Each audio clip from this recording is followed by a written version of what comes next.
So I'm really excited to be here, and it's looking like it's a really interesting panel. I'm excited for all of the presentations, but I am not gonna take up any more of your time. I would just like to remind the authors that they have 20 minutes each, and I'll give you a fair warning a couple of minutes in advance of your time being up. And first we have Sharon Magnus from the University of Hertfordshire. Please Great, go on. thank you, Daniel. I'm Sharon Maxwell Magnus. I am Principal Lecturer in Journalism at the University of Hertfordshire and Head of the Media Group. We teach two specific courses with magazines, and my personal interest is in terms of research is in really magazines as a conduit for change and also as a barometer of social attitudes. So really based in the historical side of magazines, which is how I came across Mary Grieve of Woman magazine. Now I have written a paper, but rather than read it out, I'm going to talk to PowerPoint just referring back, because otherwise I'm very short-sighted and I'll just be reading with it up in front of my face, and it's hard enough without that. So Mary Grieve, who was Mary Grieve? Well, the first thing to tell you about this very obscure woman was that she was the most successful UK editor of women's magazines ever. She had a circulation at one point of 2.8 million, and it was estimated that 1 in 2 women saw the magazine of Woman at least once a week. She was making 11 million profit for IPC, Independent Publishing Corporation, in 1962. I've not worked out what that translates to at the moment, but the answer is a lot. And on top of that, she was editor of Woman for 23 years, taking it from a position where the owners had launched it and were thinking of closing it after the first issue, to where it was really the preeminent woman's weekly. She invented, if you like, the Woman's Weekly. And when I started this, I have a confession to make. When I started writing this paper, it was pre-COVID, and I was looking forward to lots of dates with the British Library, looking at lots more woman magazines. I'd started looking at some, where she did an editorial. Never described as her, always described as the editor, interestingly enough. And that was the fashion of the time, but always did an editorial, and getting to know her through those pages. Unfortunately, like COVID intervened and all the libraries closed down, including the British Library. They weren't sending copies out. And the result was that I've had to change really the thrust of my paper. Hopefully it's still interesting. There's less there's less biography, and what there is largely gained both from her autobiography and from colleagues who worked with her, who wrote their own books, and from also experts at the time.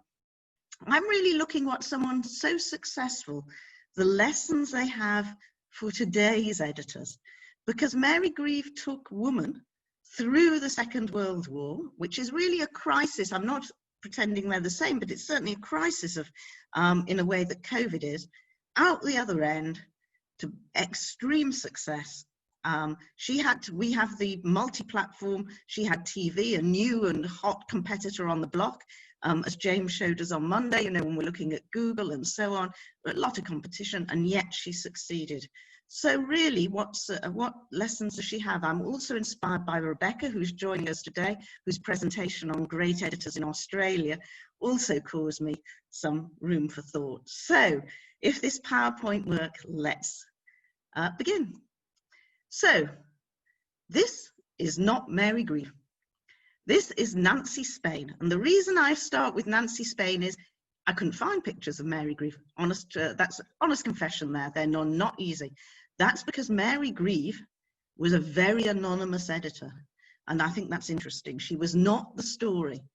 This is the most famous magazine editor of the 50s, Nancy Spain, who with Joan Werner-Laurie was editor of She magazine, a new launch in 1955, had a circulation of 300,000, and yet they were much more famous than Mary, and indeed that retains to this day.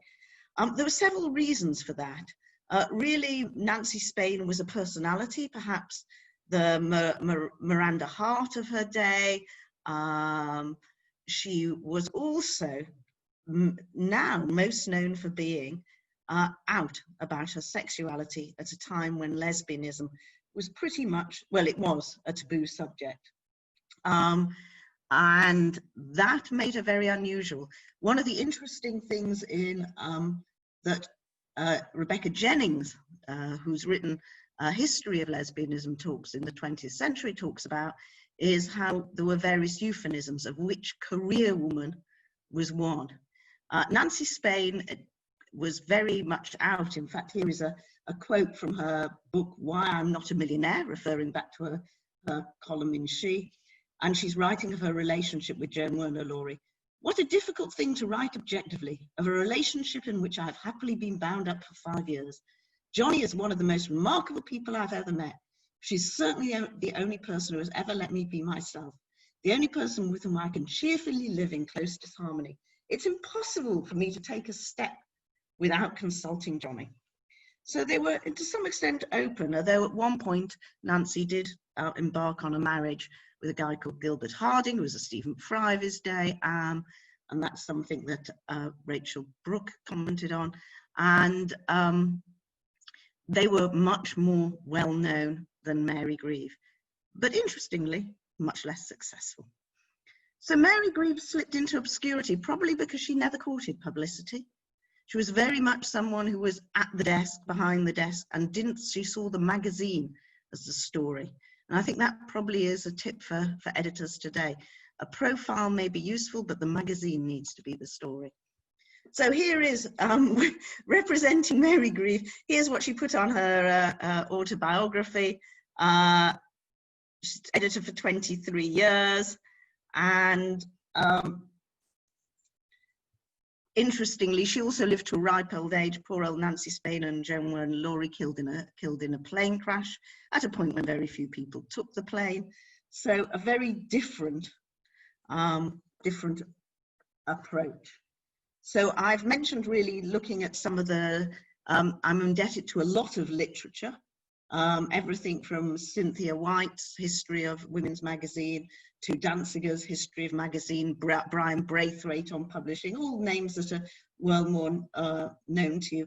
Also to Harold Abramson, Nancy Walker, Women's Voices in Ireland, but most useful, I found a Coronex study of Chatelaine because it was the same period. And as the most successful women's magazine, what is quite interesting is that many of the approaches that over in Canada were being used on Chatelaine were being used by Mary Grieve in A Woman. And I don't know whether there was any liaison between these two titles or how aware they were of each other. And I think that's very much a study for when the British Library opens. But it's very interesting to see them using the same things about in order to create success. And I'll come on to that in a minute. So, who was Mary Grieve? Well, she was born in Ayr in Scotland in 1906. Her mother was a nurse and her father was a clergyman. She had a very sickly childhood. She spent a lot of time in self-isolation, as it were. And as a result, she said that was great training for Fleet Street because she was used to disappointment and renunciation. So very, very tough upbringing in that sense. What I think was unusual was the ambitions the family had for her. And those ambitions included going to university, which was at a time when that you're looking, for instance, in 1924, this is only a year after Cambridge agreed to admit women as a right to lectures rather than as a privilege and at the behest of whatever male tutor would decide to allow them. Unfortunately, she didn't get there because, again, illness intervened, and she decided to train as a journalist. It's very interesting in her autobiography how she describes going to see a contact of her father who very typically of the time says to her, I'm afraid we had to take women during the war, we don't have to take you now. And that certainly happened. There's only 17% of journalists around this time, according to Franks, were female. So a lot of knockbacks before she even gets started. She starts on the nursing Mirror, and then she goes and sells advertising for the Scottish Women's Institute. And I think that commercial awareness is something that she refers to a lot in her autobiography. The awareness always of commercial pressures. And I think that's something that certainly today's editors are going to be well aware of. And but she finally gets a job in London on Oldham's Press on Mother magazine. And at this point, fate intervenes in that Oldham's launch Woman. It's a very worthy magazine in 1937, articles by female MPs, interestingly something around lots of serious political issues, and it is a Turkey. The first issue bombs. So Oldham's moved the whole staff of Mother, which is being very successful, onto Woman. And that's where Mary Greaves' life starts to take off. She's a deputy editor because as of that period, most editors are male, and Martin Pugh has made the point that one of the great emancipatory features of women's magazines is simply that they had female editors. And Mary Greaves was amongst those really early pioneers. They provided role models for other women. So Mary Greaves gets a second break when her editor, Gammy, goes off to fight in the war, 1939. And from then, she doesn't look back. One of the interesting points that James Hughes made was about the use of luxury and colour and design to really make your product stand out. And Mary Greaves understood that in the war years. Even in the war years, her magazines had more colour. They had more, a greater use of colour. They had a greater vibrancy and a greater use of design. And that, I think, is one of the things that modern magazine editors really can learn in the middle of a war with a shortage of paper. Very difficult to get anything. She was busy really pushing design and colour, making what was an affordable magazine look luxurious. And in that, I'd refer back to James's description of the importance of luxury, the importance of colour, particularly for print, doing the things that online can't, though actually one of the models I'll be using shortly is an online magazine. The second thing that she did was she took account of the times. So she works very closely with the Ministry of Defence. She doesn't set herself up as an opposition or a critic. She gets unfettered access. And as a result, she gets lots of information and turns the magazines into service magazines that provide for the readers information on everything from making a cake out of carrots, decorating your bomb shelter, lots of problems about husbands away at the war. Very useful stuff. But in order that it isn't totally miserable, she combines that with really escapist fiction. And it's quite interesting to read the letters. And by the way, she started really the letters page. It had been there at the beginning, 1693. She brings it back. People saying, I walked 4 miles during the war to get my copy of Woman for that blend. So she understands that magazines have to be entertainment, but at the same time, they have to have really high quality content.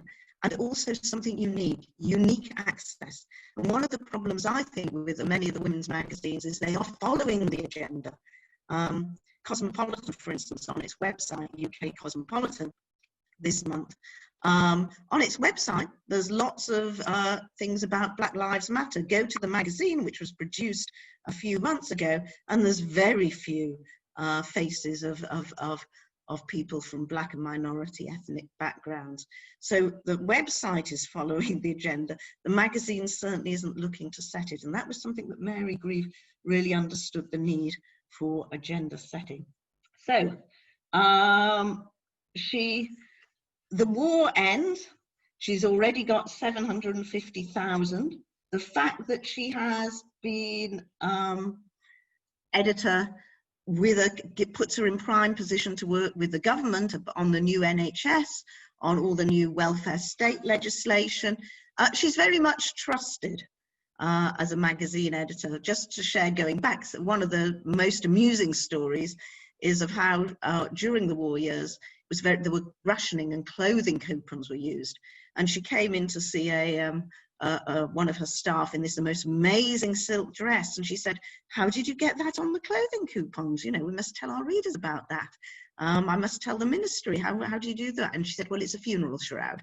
So she decided that was not a tip she was going to be passing on. She's also dealing with a lot of censorship. Now, when I started this, I thought it would be government censorship, but actually it's in terms of sexual mores of the day. So there's a lot of innuendo. There's one magazine, it was considered quite daring, but she knew how far to go. So in 1947, there's an article called Holidays with Boyfriends. And you read this and you think, wow, that's progressive. But then you find the advice is put in phrases like this: Muriel mustn't let her young man feel he knows all there is to know about her. Men thrive on being kept guessing, particularly engaged young men. So she's pushing the boundaries, but coming back to what is essentially the morals of the day. And there's one very interesting story of her talking to her agony aunt and saying, if we publish this, we'll both go to jail. So it's a no-no. And at that point, that was also very useful because Woman magazine was going to Ireland as well, and the censorship there was even more overt. So she ends the war, 1947, 750,000, but it's beginning to be, things are loosening up. She's starting to get a lot more new magazines coming onto the market. She's now got, as well as old ones such as Home Chat, Woman's Companion, and Woman's Own. There's Woman's Weekly, which I'll do, Woman's Realm, Woman's Mirror, Woman's Illustrated, Marilyn, She, Good Housekeeping, Woman and Home, Modern Woman, Every Woman, Woman's Home Journal, Queen, and Harper's Bazaar. So like now, really, a very crowded market. And I wanted to show you Woman's Weekly because you can see why her use of colour and design, just from looking at this cover, which is Woman's Weekly, the same period, why readers might gravitate towards Woman rather than Woman's Weekly, particularly priced at the same price. So design is really important to her. But I think what is also interesting, inside, that the design again is ahead of its time, and she was invited to sit on the Council of Industrial Design because her design experience was so important. And writing about her, as Keeble said, she sought to bridge the increasing divide between the dogmatic agenda of professional design authorities and the needs and desire of the consuming female householder. In the war years had positioned Woman as a service magazine. After the war, when people come out of crisis, grief quickly realizes they need something else. And she said, Woman turned her back on the policy of being turned her back on the policy of being the wonder paper, which would lead the readers in the friendliest possible way and become a partner in an exchange of ideas and experiences. And what I think is remarkable. 2 minutes to go. How many? How many? Sorry? 2 minutes. 2 minutes. What I think is remarkable about that is she positions Woman's interactivity 50 years before anyone else does. So she has cooking clubs, she has readers' lives, she has readers' letters, she has discussions, and she takes those all in, uses all this the readers supply half of the magazine. She takes that in, and then she says, I'm using this, but readers still don't know what they want, so we're going to lead them using that information. So she's very interactive in that sense, and that pushes her, that combination of working with the readers, pushing her ahead. And for this, I want to refer you to Pop Sugar. Pop Sugar is a US site using e-commerce. It's incredibly successful. Before it launched here, it had 4 years of exploring what readers wanted, what their interests were, who they were, and it's really taken off incredibly quickly because not just working with the readers, but then instead of just following the data, using that to project what they might like in the future. And I think in that sense, she is a real pioneer Sadly, she sets down in 1962 because she correctly predicted that the university-educated women of the future would want something different than what she could provide. And at which point she writes her autobiography. And one of the interesting things, I started with Nancy Spain, finishing with Mary Grieve.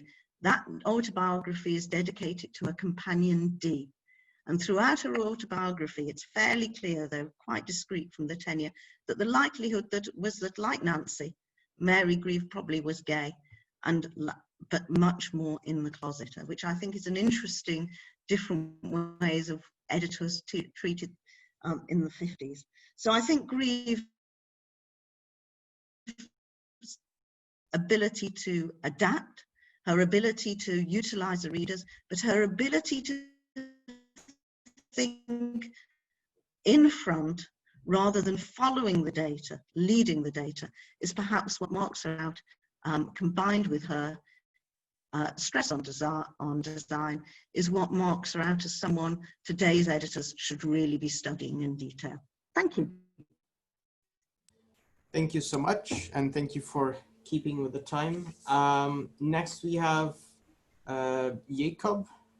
I don't know if I said your name right. Jakub. Jakub, thank you. And please feel free to begin. You have 20 minutes. Yeah, thank you. Good morning to all. I will just start my presentation. Should be here. You see it. So I will take you about 100 years back to the Czech lands before the First World War. And I want to show you today the visual representation of women in the Czech popular magazines in that time. So I will start with the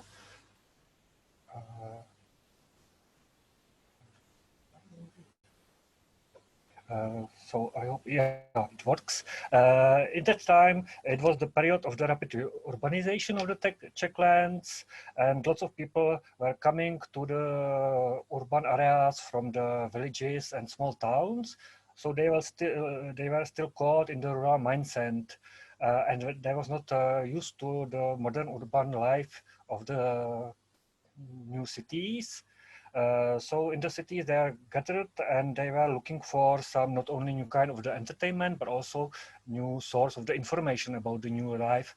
They was looking for some kind of culture and some kind of the press they can read, they can use, but the existing elite print culture was inaccessible to them because there was the culture for the more educated people. So there was deciding to read the popular press, the new one, which incorporated elements of oral folk culture.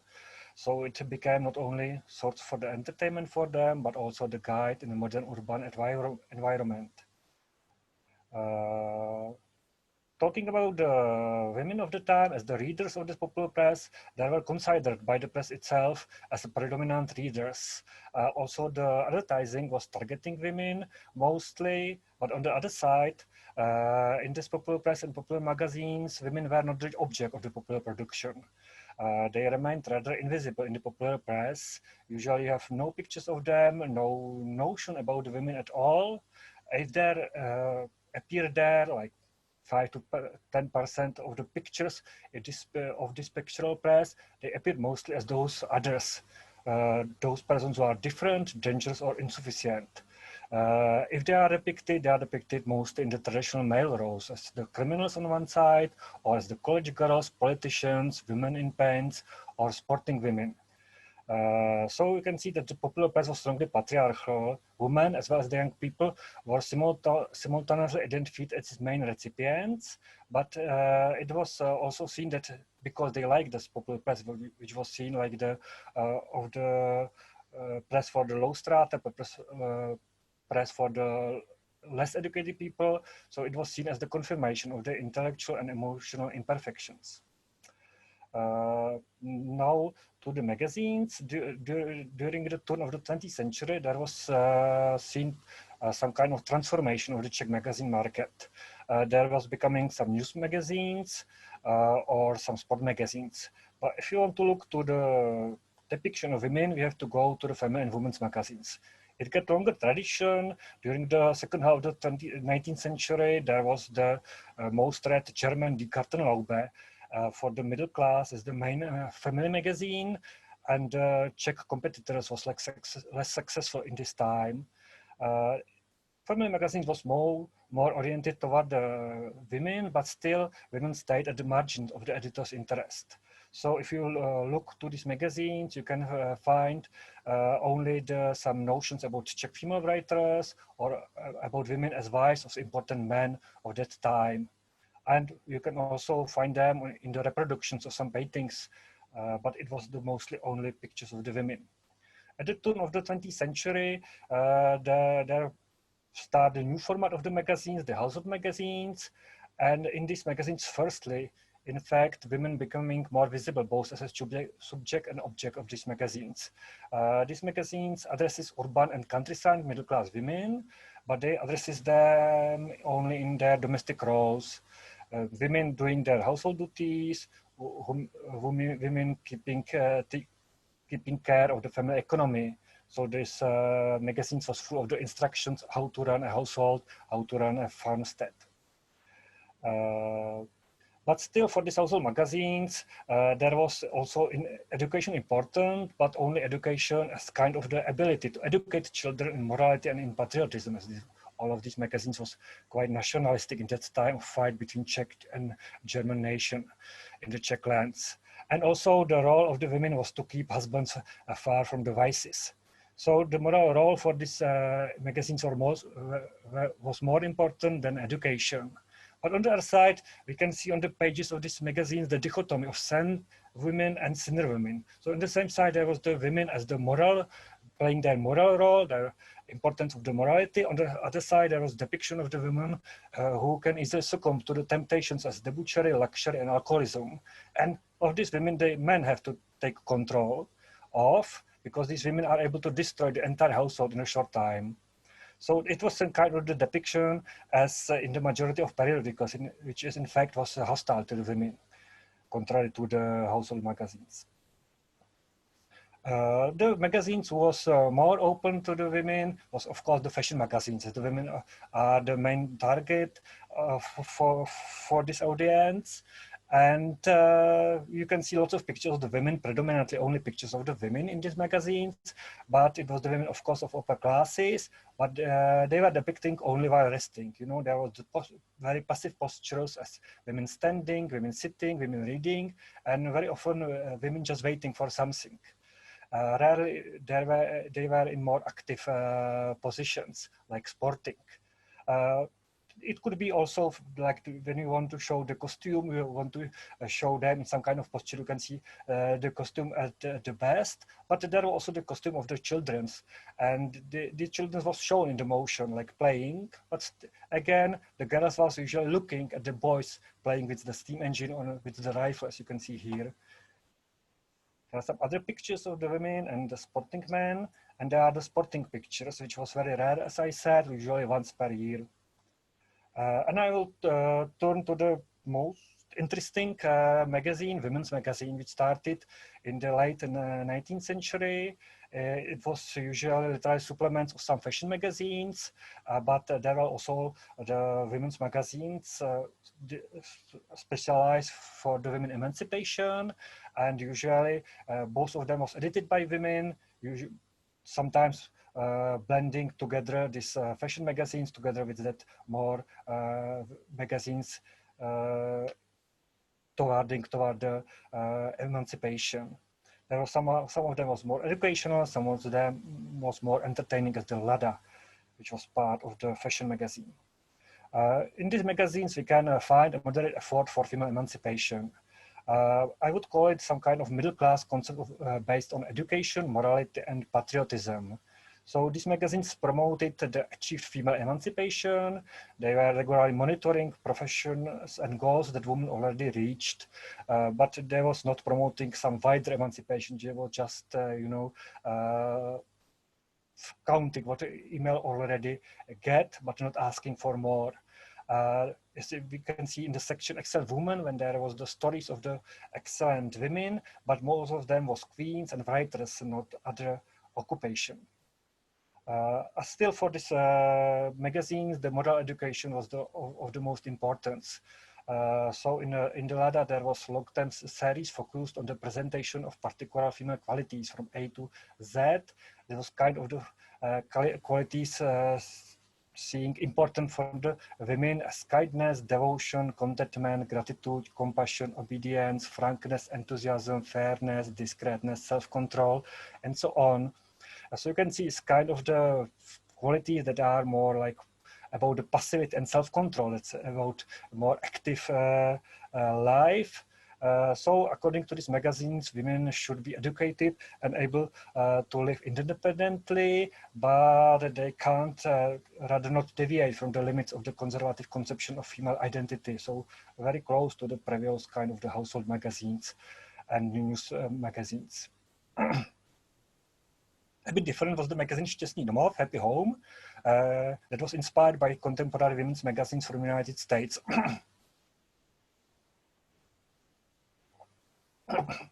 It was because of the Czech-American editor Josefa Umpal-Zemanová. There was the emphasis was much less to the education and fiction and more on the instructions for running a modern middle-class household, which was combined with the promotion of women's emancipation. For this magazine, the intelligence and education was more important than the fashion. And if the editors write about the fashion, they recommended smart, cheap, and moderate fashion. So the quotation says, "A well-dressed woman always tries not to attract attention from her appearance." So still, this is the more passive, more moderate kind of the femininity. The emancipatory discourse here was strictly class-based. Like the emancipation was seen just for the middle-class women. So the middle-class women should devote to the development of their talent, their education and public activities, but they need the maidservants to taking care of about their household. So the recommendation for the lower class women was to serve fellow men, to serve parents, to serve children, to serve the sick and the poor, as it is seen as the genuine work of women. And now I will move to the last format of the magazines, pictorial magazines. I would call them Risk and Sensationalist Weeklies. It was very specific format, some kind of the Metropolitan Boulevard Press, probably. It was some kind of substitution for the that time not existent format of the Yellow Press. First of them was the Pikantní svět, Pikant World, which was specialized in the cartoons, in the risk cartoons of usually some women. Another one was the Mladenec, The Bachelor, with subtitle A Weekly Defending the Interest of Single Men. It was the same kind of the attempt to start a political movement, the same way like the anti-alcoholic political movement or anti-Semitic movement in that time, and did move the goal of this woman the goal of this movement was the fighting against female emancipation and against women in general. Later, it started to be more commercial and more entertaining, like the previous one. So around the about the second decade of the 20th century, there was development of a relatively uniform format of periodicals describing the life of the metropolis. There are some other titles here, and when we look in these magazines, we find that the content is mostly the risk amusement as anecdotes, short stories, illustrations, also the information about entertainment business, usually gossips about some operetta stars. There are lots of sensational reports about night entertainment, life of prostitutes, and gangs of apaches. There is also the moral condemnation or the scandalous life of higher classes. These articles and also the pictures are denouncing, passionate and detailed descriptions of the nightlife, prostitution, and the sins of the society. The readership probably consisted of the young craftsmen, young shop assistants, and skilled workers. So in these magazines, we can show the discrepancy between the traditional moral ideal of domestic roles of certain women, as in the women's magazines, for example, but they are, I think, used in this risk magazine just to satisfy the abuse of the woman depicted as the sinners, as the magazines are full of the images of sinful women longing for sex and fooling gentlemen. I will show some pictures so you can see lots of cartoons of shameless mistresses cheating on their husbands. of the women experience in love, women plotting against wealthy men, women who are lazy, who are going only after money, women who are looking only for life in luxury, and women who are alternative partners. So I think this is kind of the depiction of a world which is going against bourgeois ideas of hard work, faithful to love, and feminine emphasis. Somehow, like the readers and the editors feel that this middle class ideal is destroyed already by upper classes and liberal capitalism, and of course by these women. In this depiction, there is in fact inverted traditional patterns of man and female behavior. The same way as the women are entering the university education, they are entering the politics, they are going into parliaments in that time in the Czech lands. So the editors and probably the readers of these magazines feel that the female emancipation is continuing, and the women are overtake also the male behavior in the kind of the showing the women obsessed with sex, women experienced in love affairs from a young age, women dating men, seducing them, filling up them at the ballrooms, and snooping them in the public baths. It's also regularly depicted in the pictures, as you can see here. There is also lots of topics related to the novelties of modern urban life, like public baths, which was very interesting for the readers, sporting activities, I've already seen some of them, and the technologies, different kinds of new technologies as the telephone, cameras, cinema, cars, bicycles, and aviation. But all of these new technologies were seen as opportunity for love affairs and the bourgeois behaviors, as you can see on these pictures. The women are seen here as full of sexual 5 minutes. desire.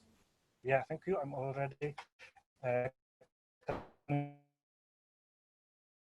conclusions. So the woman seen as free to man. So in the discourse of these magazines, the women should be again subordinated to the authority of the man. And the authority is based on the male desire to control entire environment, as the is written somewhere. I think it's also valid for this format of the Risk magazines. So the last slide to conclude.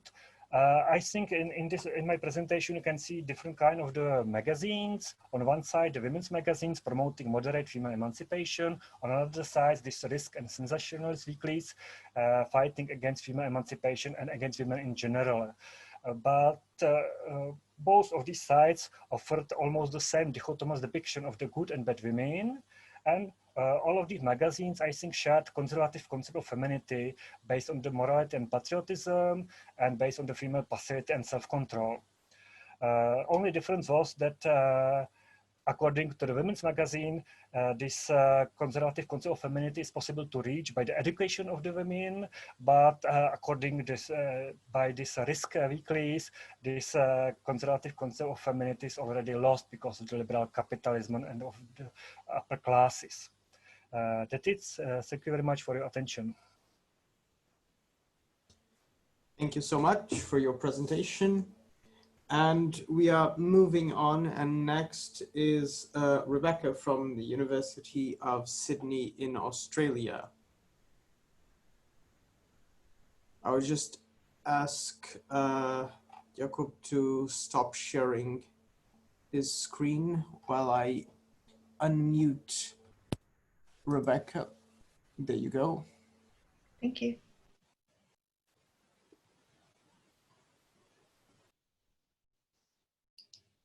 Okay, Rebecca, the floor is yours and you have 20 minutes. Thank you. Thank you.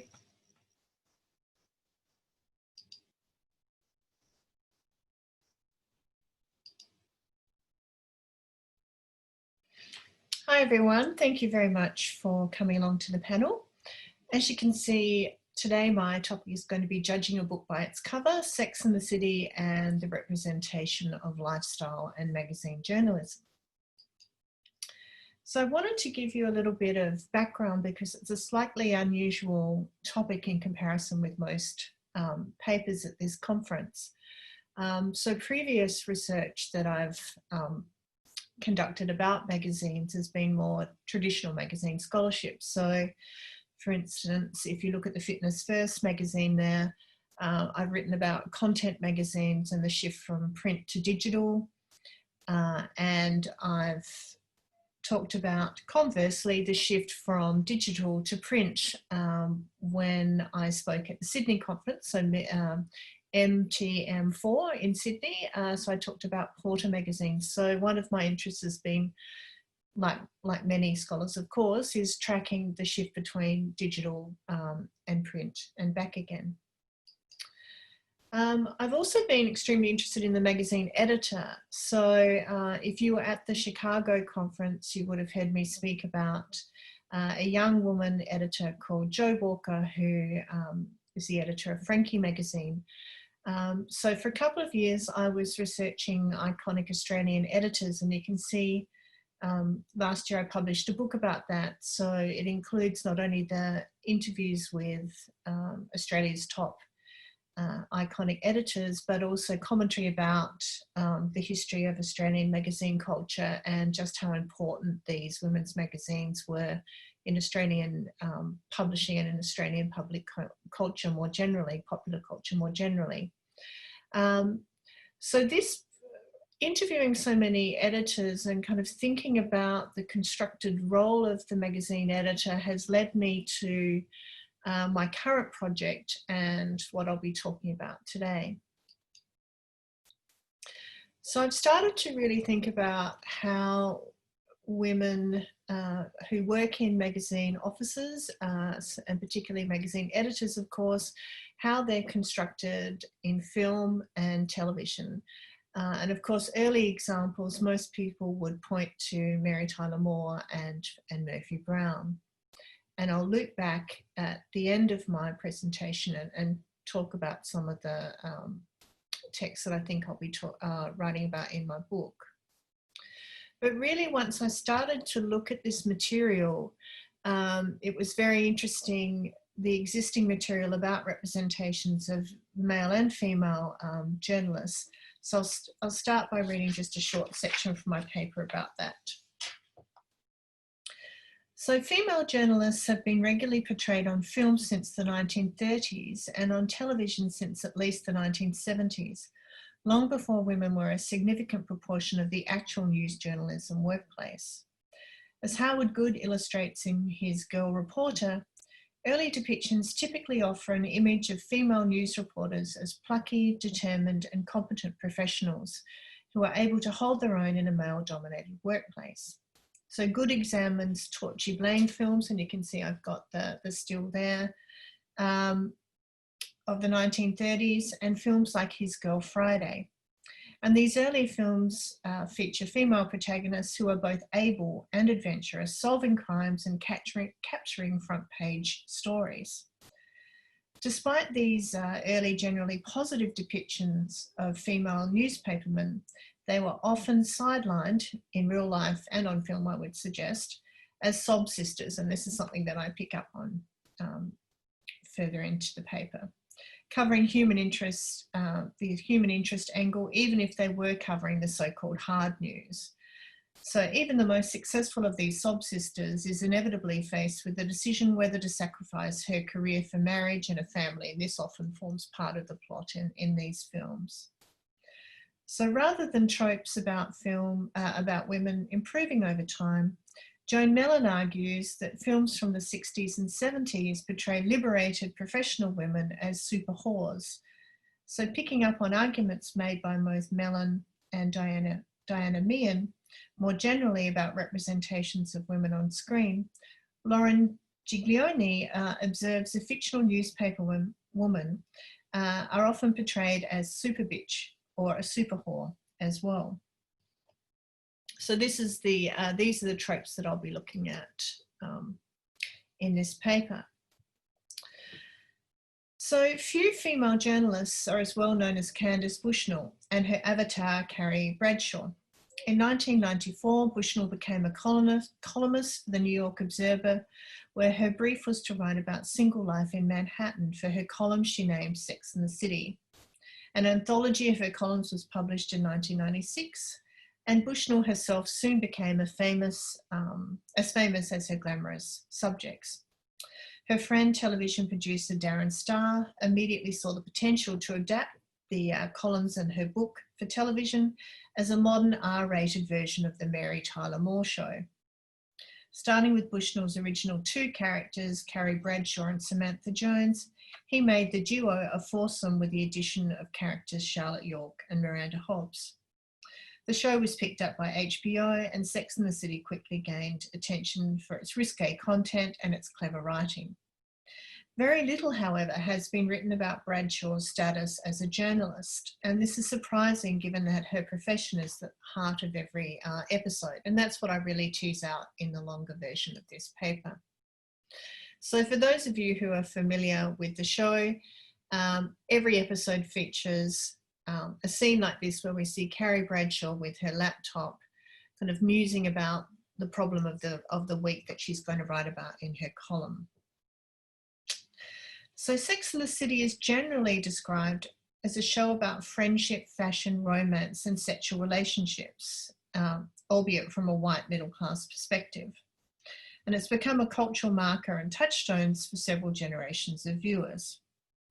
One of the chief reasons that Sex and the City has had such enduring popularity is because, just like successful women's magazines, the show provides a space to hear women's stories told by female characters. So Sex and the City fashions a space for female characters and audiences to discuss their sexual habits and fantasies. And it's important to recognise, however, that sexually explicit content and language has been the backbone of women's magazines like Cosmopolitan and Clio since the 1970s, obviously, as we all understand here at this conference. As Jonathan Bignell notes, the three aspects of Sex and the City that it shares with women's magazine discourse are the tropes of confession, the centrality of sexuality as the key to the expression of identity, and commodity fetishism.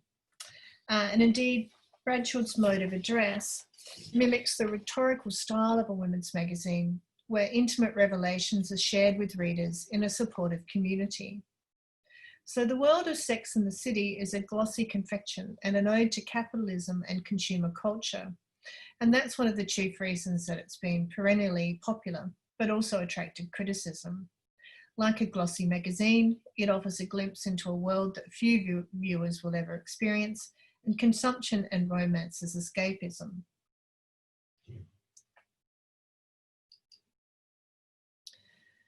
So one of the things that really struck me about how relevant the description of the super whore is, for anyone who's familiar with Sex and the City, it's that Carrie Bradshaw is consistently mistaken for a sex worker or a hooker throughout the series. And I thought that really played into the super whore trope astonishingly well. So Bradshaw's repeated protest that she's a writer, not a hooker, is a joke that regular viewers soon come to recognise. And it's set up in the first episode where Carrie Bradshaw's just had a sexual liaison. She's got some beauty products and condoms in her clutch bag. She's walking down the street and she collides with the man who goes on to be her love interest in the series. And when her makeup and the condoms fall on the ground, he assists her but mistakes her for a hooker. Later on, when they meet at a party, he asks her what she does for a living, and she says she's kind of a sexual anthropologist. And he again assumes that that means that she's a sex worker, to which she responds that she writes a column. So thus the super whore characterisation is established from the start, with Bradshaw's expertise in sexual matters both lauded and mocked. In exasperation, Bradshaw exclaims at one point in a later episode, "What is it exactly about me that screams whore?" So what's not previously been stated is that Bradshaw provides another perspective on Giglioni's super whore trope. She may be single and sexually active, but she's not having sex with men to get a scoop in the same way that some other shows do, that typically have a very ambitious character like, say, Zoe Barnes from House of Cards. So, and again, someone says she's not a slutty ambition monster using sex to get to the top, but rather a professional whose subject matter is sex. So Bradshaw and her friends are sexually active and speak candidly about their sex lives, and this is what makes the show so groundbreaking at the time. So what I do in the paper is kind of unpack how she's set up as a hooker. And I talk about whether I think she's a super bitch. Now, I would suggest that she's rather annoying in my opinion, but I wouldn't say that she's a super bitch. But I think it's very interesting to see how she falls into some of these tropes that were set up way back in the 1930s. Now, where this Sex and the City will sit in my larger project is probably in the literature review and introductory material, I think, to kind of to set up this trope and then to start to explore it. What I'm likely to do is to have a chapter about documentaries and how female editors and magazine offices have been set up in documentaries. And then I'll likely have chapters about some of the comedies that you can see here. So Suddenly Susan, Just Shoot Me, Ugly Betty, which all use the magazine and the magazine office in very broad terms to comedic effect. And they've established some of those iconic magazine editor tropes. Now, two more recent dramatic depictions of magazine offices and magazine journalism are The Bold Type and Dietland, and it will be interesting in question time later to see whether anyone's seen these shows. They have a very different take on magazine journalism, which is one of the central things that I want to investigate in this project.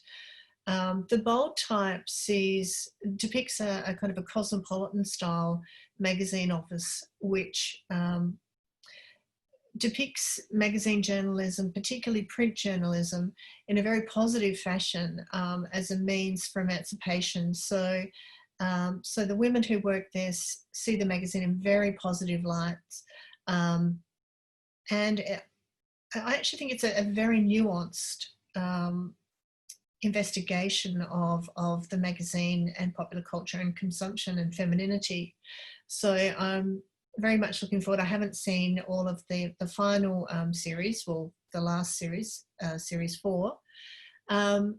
So that will be one chapter. And Dietland is an astonishingly interesting show, I think.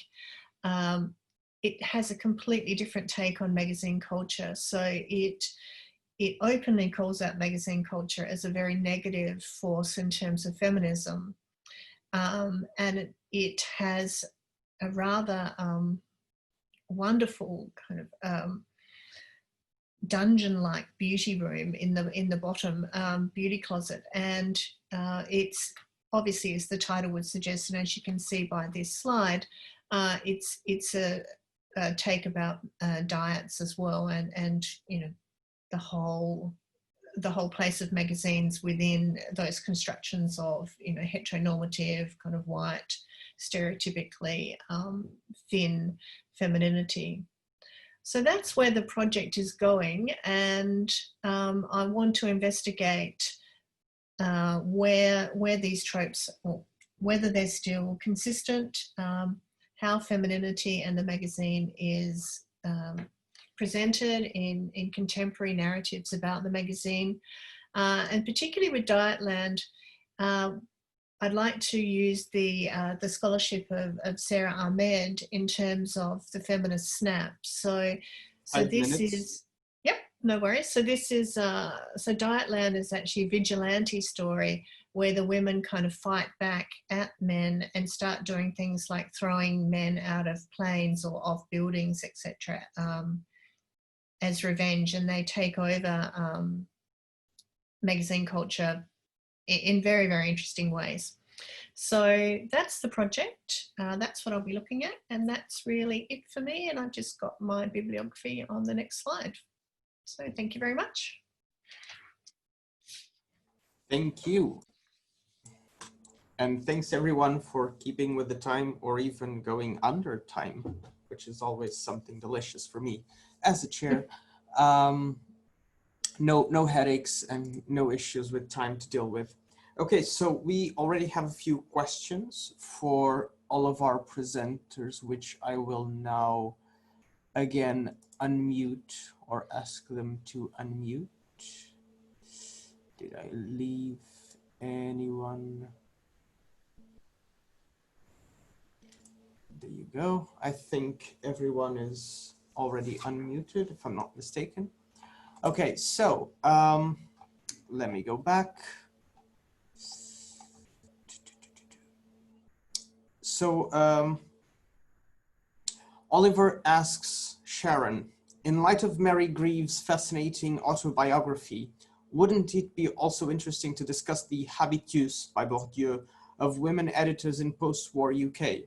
So are there changes, transformations in comparison to earlier editors of women's magazines? Is Greaves part of a wider network of women editors? From Carla to... He is. Yeah, let me just read through all of the questions so then we can organize the answers. From Carla to Jakob, do you think that representing bad women on magazines was a way of warning good women of what they should not do? Also for the same author, from Teresa, what methodologies did you use to arrive to your conclusions? Carla adds, as Oliver points out, bringing more French-speaking authors to cross-studies in magazine studies would be a really important plus. From Mary to Sharon, do you think that the key issue with women's magazines today is that editors try to copy each other too much rather than forging an independent spirit? From Teresa, the title of the magazine Bachelor seems a moral excuse because probably married men also bought it, wasn't it? Carlos says, I don't know any Portuguese magazines similar to these ones. Do my Portuguese colleagues know any? And Oliver asks Jakob, is there a little magazine movement in Prague before World War I? Think of Paris or Berlin. These magazines were highly experimental and frequently challenged popular or mainstream gendered representations. And again from Carla, Rebecca, how important is it to research magazine women journalists, aside from journalists as a whole, when it comes to TV series? So that's all of the questions for now. Sharon, if you'd like to start. I think with the coming back to, is she part of a movement? And the short answer is yes. But what's interesting is that normally the women get their break when something happens to the guys. So essentially there's a male editor and then something happens to them. Another excellent example is they're never the first choice. Alice Head. So she's a legendary editor of Good Housekeeping, and I'm talking UK magazines here. I'll come to Europe and beyond in a minute. So she's becomes editor of Good Housekeeping because unfortunately the previous editor dies, male editor dies. They're often the deputy. So the first choice at this period, even for a woman's magazine, is a man. And women come into their ascendancy through misfortune. But the fact there are a group of them, and there are a group of them, the honourable exception to this is Vogue, which has had women editors, and as now that pattern is broken right the way through. So Audrey Withers at this time. But essentially there's Alice Head at Good Housekeeping, there's Mary, there is Audrey Withers at Vogue. So there are a small group of women who are, if you like, forging the way. I think it's interesting now, if I'd had more time, I would have talked about how brilliant I think Edward Enninful's Vogue is, and maybe I should talk about that in relation to what the copying, but that he's the first of a line of male editors. He's also, I think, the first black editor, certainly of Vogue. So in UK. Abroad from the UK, yes, there are some women editors. I mentioned Chatelaine. But I think it's interesting that if you think of 1970s, the sit-in in the Woman's Home Journal, in the Ladies' Home Journal in the States, that those women are protesting even as late as that. Hey, there aren't women editors, and having a sit-in and forcing the editor. Well, later he resigns.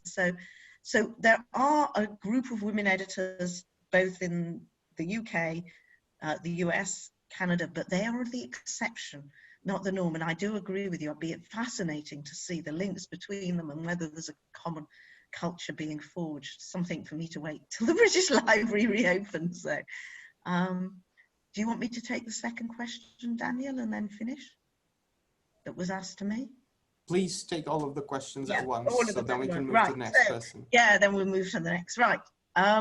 So Mary, do I think that it's copycatism? I think it's possibly that. I think it is possibly data-driven, that the data tells you what the readers liked. It doesn't tell you what they will like.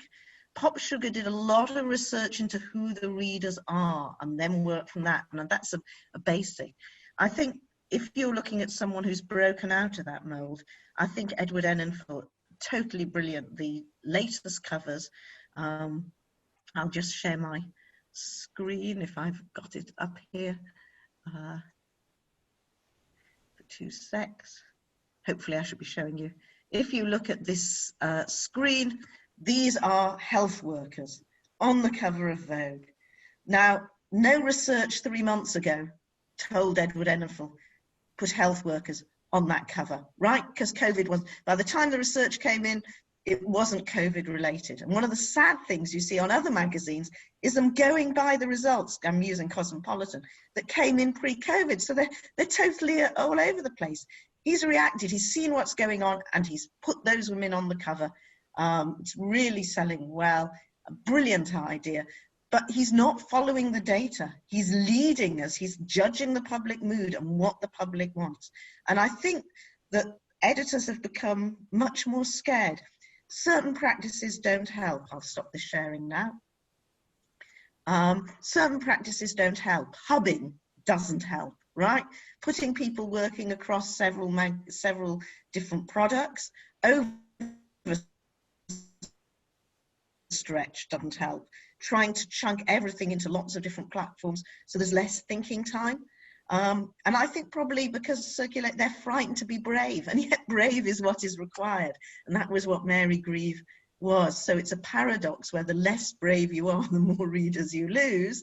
But you're frightened of being brave in case you lose the readers. And I think in this, you know, hats off to Edward Enninful, really leading the way. An independent spirit, not afraid to break the mold. Mary Grieve would really get on a house on fire with him. So I hope that's answered your questions.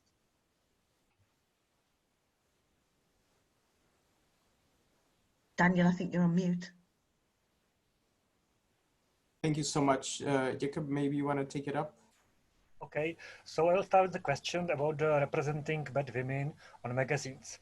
I think it depends on the kind of the magazine. If we are thinking about the women's magazines, it's definitely some kind of warning or educating the women how to be the good woman. But if you are thinking about the risk magazines, the last ones I showed, there's just the way how to offer some kind of sensation, erotic sensation for the readers. Second question was about the methodologies. I usually mostly use the semantic analysis of both pictures and the text. Sometimes I mix it with the quantitative content analysis, but not so much in the question about the magazines. It was more research about the newspapers of the time. But I used the kind of the qualitative content analysis to research the advertisement, a kind of pictures sometimes, but the magazines are very different, so it was not so much of the use, the quantitative analysis. The third question, yeah, I'm a bit lost. Third question, yeah, here. Is there a little magazine movement in Prague before the First World War? I don't think so. I haven't found any title of this kind. I would say that the situation in Prague and Czechlands was a bit delayed in the economical, societal, and also the in the situation of the press. So this kind of press maybe in the interwar period, maybe not. Like this society was still very conservative in that time. And the last question. Yeah, it is. The title of the magazine Bachelor seems a more excuse because probably married men also bought it. It's hard to say, as I have almost no information about the readers. In fact, these risk magazines are already forgotten, and I think I found it after 100 years, no one knew about them. But if they address the readers, they address the readers as the single man who is suffering to find a good wife in that bad society conditions of that time. So probably there was also the married man, but the main audience was probably the single man, but also the critics of this, the moral critics of these magazines said that there are some female readers and also children are reading this kind of magazines. So hard to say. I think it's impossible to find what was the real readers and how many of them. Thank you. Thank you so much. Rebecca, please. Yeah, sure. So Carla's question, how important it is to research magazine women journalists, aside from journalists as a whole. I think this is really at the heart of our scholarship, that, you know, all of us have seen over the years that magazines are often ignored. And so I think it's really important that you know, the so-called soft journalism, lifestyle journalism, magazine journalism is given screen time, and that we take that seriously and analyse how they're being portrayed. So apart from the broad comedies, as I've said, from Ugly Betty, etc., what are some of these more contemporary depictions of magazines and magazine culture, kind of telling us about women, women in popular culture, commodity feminism, you know, the beauty industry, etc. I think it's extremely important. And so then there's another one here saying, in Brazil, the surge of political groups based on evangelical Pentecostal forces. Yeah, Monica, yeah. Yeah, that's really interesting about women being portrayed as prostitutes in this way. It'll be interesting to see once I look at the other series in some detail, whether this whole trope of the woman as prostitute is as blatant as it is in Sex and the City. But the independent working women, yeah, do I know whether there are any magazines that have this view in the United States? No, I'm not as familiar with the United States. And I'm not aware of that trope in Australian magazines either. I mean, certainly like Jakob's research, you know, over the years in Australia, women have been portrayed in magazines very negatively, particularly magazines that are aimed at men, and there are some very similar cartoons that I look at with my students, which portray women in very negative lights as trying to get a man, etc. You know, this is around about the 1950s, etc. And so I suppose there is a slight suggestion there that they might be prostitutes, but it's more just really after a sugar daddy, and again playing into some of those tropes that Jakob talked about. But that'll be something really interesting to look at. Thank you so much. I actually have a couple of questions myself, if you don't mind, but everyone else is please free to keep writing your questions on the chat. I'm just stepping in because there's no one else.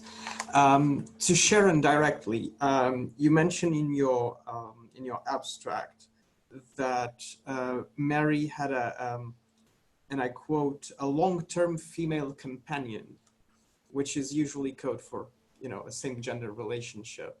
And you did talk about lesbianism.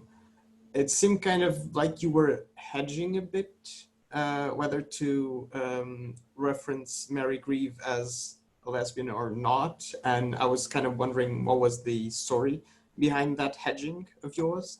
And to all of the three presenters, all of your presentations felt like they had one thing in common, which is the dynamics of respectability politics.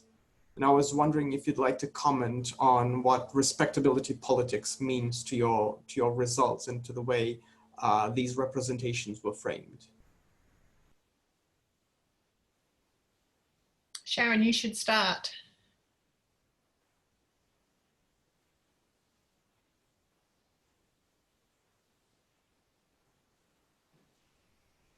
Sharon, can you accept the request to activate? Yeah, now I'm unmuted. Yeah, thank you. Can't unmute myself. Yeah, I think because it's, the proof is, there's no proof either way. What's very interesting about, if you look at, go back to Nancy Spain and how open it is, and she's, at one point, as I say, she realizes and says, I've got to engage in a marriage, where, and she has a, known as a lavender marriage, because to be completely outed was to face social ostracism. There's no doubt that however successful you were as a magazine editor, your proprietors would have had to ditch you. So Jennings makes this very clear that there's real penalties for being out as a woman. So Mary Grieve, there's no proof either way. What's interesting is that her book is dedicated to Dee. She writes a lot about their companionate and their sharing and the things they've bought and their relationships with the niece and nephews. She's clearly there in the background all the time. Mary writes about how I earn money, Dee keeps the home. But she's writing within the context of her time. Then again, no proof either way, but it seems to me that it is quite likely that this is a scenario, and it would certainly fit with other accounts of the time. In terms of the politics of respectability, there's huge numbers of politics of respectability. There's firstly how you deal in that context with sexual questions. So how much information you can give, all these innuendos, that's in a heterosexual norm, the fear that you'll go to prison if you appear to suggest, which are Agony Aunt worries about, that an unmarried woman might have sex with a man. Then there's the more subtle politics of respectability. During the war years, there were two acceptable tropes for women.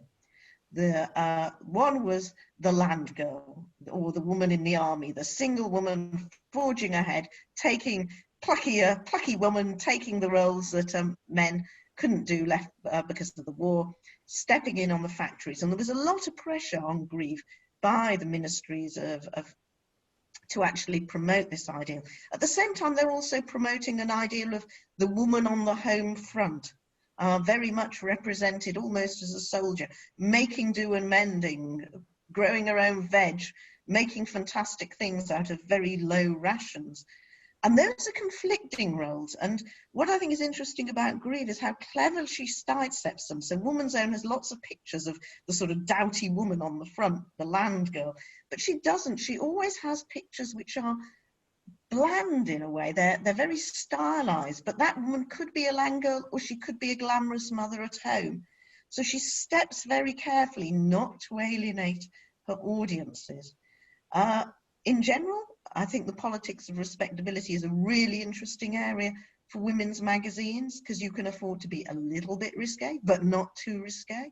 And there's lots of cases of editors. Nova is an example in the 60s, overstepping the mark, and there are major problems, major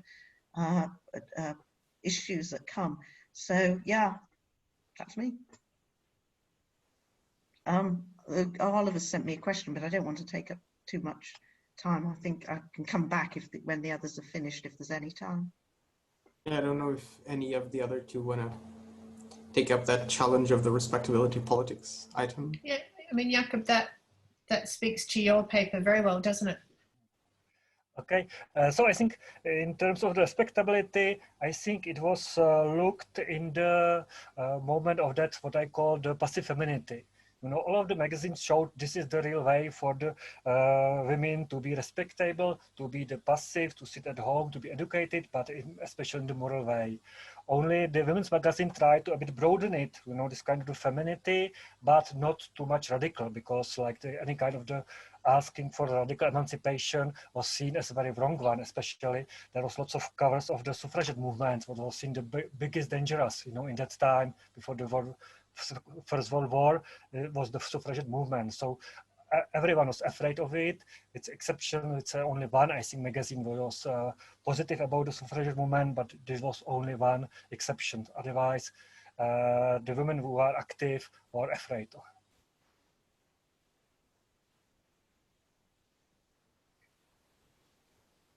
Rebecca, I don't know if you want to add anything. Yeah, sure. So, I mean, obviously that was the big controversy about Sex and the City, was that it was so upfront about sex and sexuality, and women talking about sex and women talking about men in a way that was very shocking for television audiences at the time. So it'll be interesting to kind of track that in the more recent depictions, in, you know, looping back to, say, Sharon's observation about the editors and sexuality. One of the three main characters in the bold type is a lesbian character, and that's treated in a very sensitive way, but in a refreshing way that it's just normalized, which is fantastic. So again, that shows how things have changed, although Sex and the City did touch on that issue as well, but obviously not quite as successfully because it was probably a decade before, but they did have Samantha Jones had a same-sex relationship for a part of one series. So so I think that's always been part of what's really interesting about women's magazines, is that they're talking about women's lives in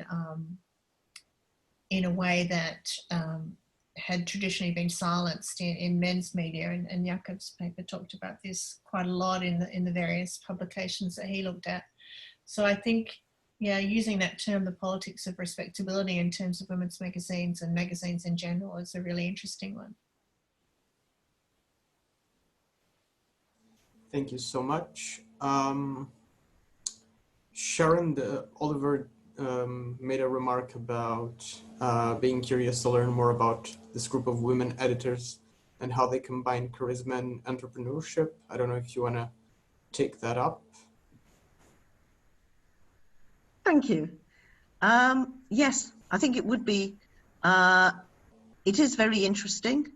I'm not sure I'd need to look more as to whether they work together. It looks to me like Grieve didn't work with any of the other editors that I've mentioned, but there's no doubt, I think Pugh makes the point that by being editors, female editors, and acting, if you like, as a beacon, there's no doubt that knowing there's other women out there is interesting. And it would be interesting to find out whether they ever met socially, how separate they were. From my own experience as working in magazines at a much later period, but then women were more in the much more common. There was very little linkage unless they'd worked together previously, because they were essentially in competition.